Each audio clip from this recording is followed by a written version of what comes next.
Hello दोस्तों, नमस्कार। Shweta blog में आप सभी का स्वागत है। कैसे हैं आप लोग? आशा करते हैं कि आप सब अच्छे होंगे।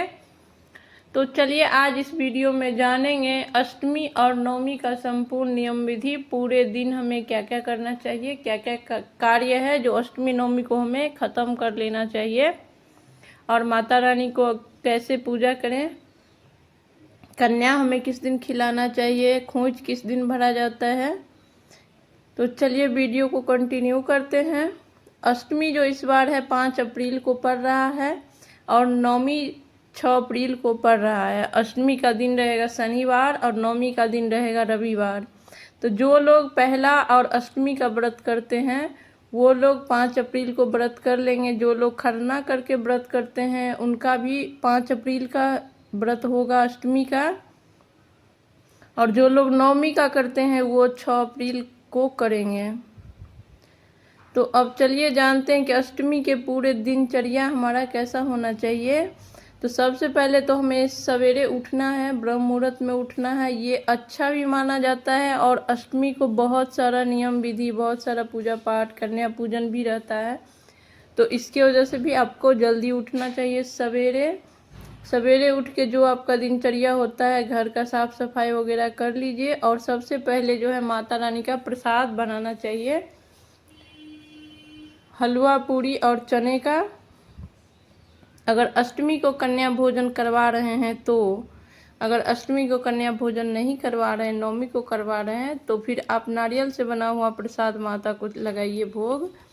लेकिन अगर कन्या पूजन अष्टमी को ही ज़्यादा अच्छा होता है, इसीलिए अष्टमी को ही कोशिश करें कि हम कन्या पूजन करेंगे। तो सबसे पहले प्रसाद बना लीजिए और प्रसाद बनाने के बाद सूर्य भगवान का पूजा कर लीजिए, तुलसी माता का पूजा कर लीजिए, घर का जो मंदिर है, कुल देवता है, वहाँ पूजा कर लीजिए। फिर माता रानी के चौकी जो लगाए हैं वहाँ पूजा कर लीजिए।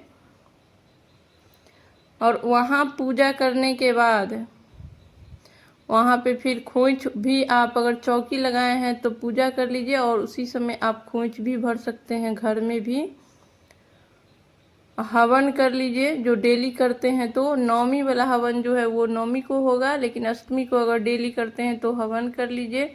और फिर उसी दिन कन्या को भोजन करवा लीजिए। जो कन्या आई है उसको सभी को भोजन करवा लीजिए। और उसके साथ साथ आप जो गिफ्ट देना चाहते हैं वो भी दे सकते हैं, लेकिन गिफ्ट से दीजिए या नहीं दीजिए वो आपके ऊपर है, लेकिन खोंच आपको ज़रूर देना है कन्या को। तो उस दिन जो आप चौकी लगाए हैं घर में और वहाँ माता रानी का खोंच जो आप भरिएगा, वही खोंच एक एक उठा करके 9 जगह खोंच भरा जाता है या 7 जगह भरा जाता है। तो जो कन्या आई है उन सभी को रुमाल में बांध करके भी आप दे सकते हैं। तो अष्टमी के दिन ही हमें कन्या पूजन करना है। अगर किसी वजह से नहीं हो पाता है तब आपको नवमी को करना चाहिए, नहीं तो ज़्यादा अच्छा होता है कि अष्टमी को ही करें। उसके बाद आपको मंदिर में अगर खोंच भरते हैं तो मंदिर में जाकर भी अष्टमी को ही खोंच भरना चाहिए। उस दिन महागौरी माता का पूजा होता है और खोंच महागौरी को ही भराता है, इसीलिए अष्टमी को भराता है। तो मंदिर में जा कर के आप कोई भी लाल पीला कपड़ा, श्रृंगार का सामान, चावल, हल्दी, दुर्वा घास, सिक्का, बतासा, केला या फिर जो भी सीजनेबल फल या जो मिठाई चढ़ाना चाहते हैं वो सब लेकर के जा कर के मंदिर में भर लीजिए। और साथ में आपको पानी वाला नारियल जो है वो ज़रूर लेकर के जाना चाहिए, क्योंकि अष्टमी के दिन नारियल तोड़ा जाता है। सभी मंदिर में देखिएगा बहुत ज़्यादा भीड़ होता है और सभी लोग नारियल तोड़ते हैं। कुछ लोग तोड़ करके वहीं छोड़ देते हैं, कुछ लोग तोड़ करके कुछ हिस्सा घर लाते हैं और कुछ हिस्सा मंदिर में छोड़ देते हैं कि कोई और भक्त जन आएंगे तो उनको प्रसाद रूपी दिया जाएगा। तो वहाँ भी छोड़ सकते हैं और लेकर के भी आ सकते हैं, लेकिन चढ़ाइए ज़रूर। अगर घर में माता रानी का चौकी लगाए तो वहाँ भी नारियल तोड़िए पानी वाला, वहाँ भी चढ़ाया जाता है। तो ये थी अष्टमी की, और नवमी की भी इसी तरीके से। और जो भी आप पाठ कर रहे हैं, दुर्गा सप्तशती का पाठ अगर कर रहे हैं तो वो अष्टमी पर आपको समाप्त कर लेना है, संपूर्ण कर लेना। ऐसा नहीं कि 1-2 अध्याय कर लिए और उसके बाद अब नहीं कर पा रहे हैं। मतलब जैसे हो, दिन में हो या शाम में हो, जैसे भी हो, लेकिन आपको अष्टमी तक उसको समाप्त कर लेना है। अधूरा नहीं छोड़ना चाहिए, क्योंकि अधूरा छोड़ने से अशुभ फल प्राप्त होती है। इसीलिए आपको, अगर आप शुरुआत किए हैं तो उसको संपूर्ण कीजिए।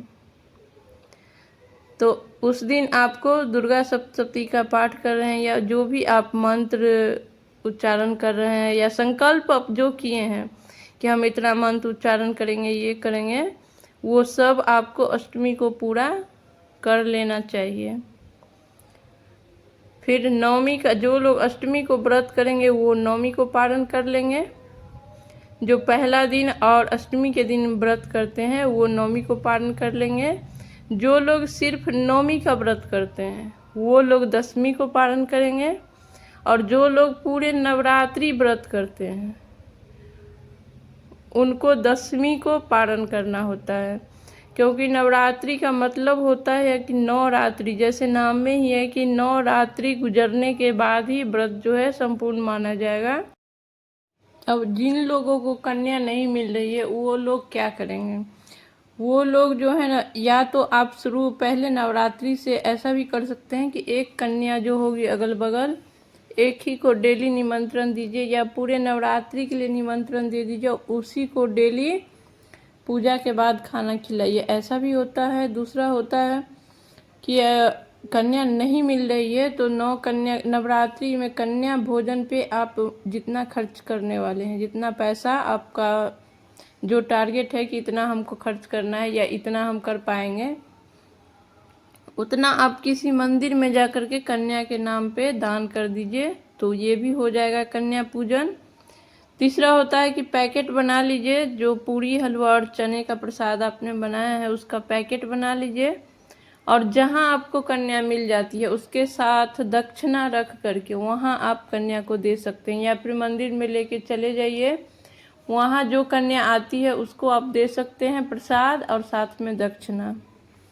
ये भी नहीं हो सकता है तो आप गाय माता को खिला सकते हैं। 9 जगह पूरी हलवा और चना का प्रसाद चढ़ा लीजिए घर में ही, जहाँ चौकी लगाए हैं, और उसको पूजा पाठ करने के बाद धूप दीप दिखाने के बाद माता से प्रार्थना कर लीजिए कि हे माँ, हमने कन्या पूजन का ये प्रसाद लगाया है लेकिन मेरे घर कोई भी कन्या नहीं आई या नहीं आ सकती, इसीलिए मैं ये प्रसाद गौ माता को आपका स्वरूप मान के मैं गौ माता को खिला रही हूँ।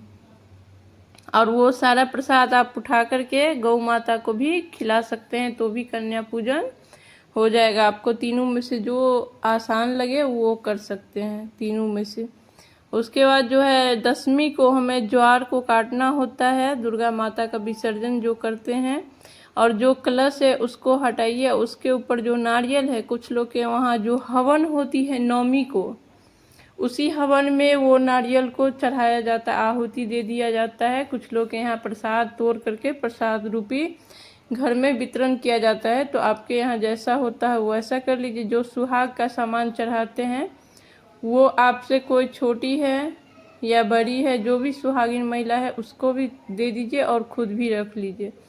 दोनों तरीका होता है। उसके साथ जितना फूल पत्ती पूरे नवरात्रि में चढ़ाए हैं, कलश का पल्लू, वो सारा जयंती जो है घर में हर जगह एक एक लगाने के बाद जो बच जाता है उस सबको नदी में विसर्जन किया जाता है, जलाशय में। तो उम्मीद करते हैं कि आज की वीडियो आप लोग को अच्छा लगा हो तो प्लीज़ चैनल को सब्सक्राइब कर दें, और कमेंट करके मुझे ज़रूर बताएं कि मेरी वीडियो आप लोग को कैसी लग रही है। अगर वीडियो अच्छी लग रही है तो प्लीज़ मेरे चैनल को सब्सक्राइब कर दें, एक लाइक कर दें।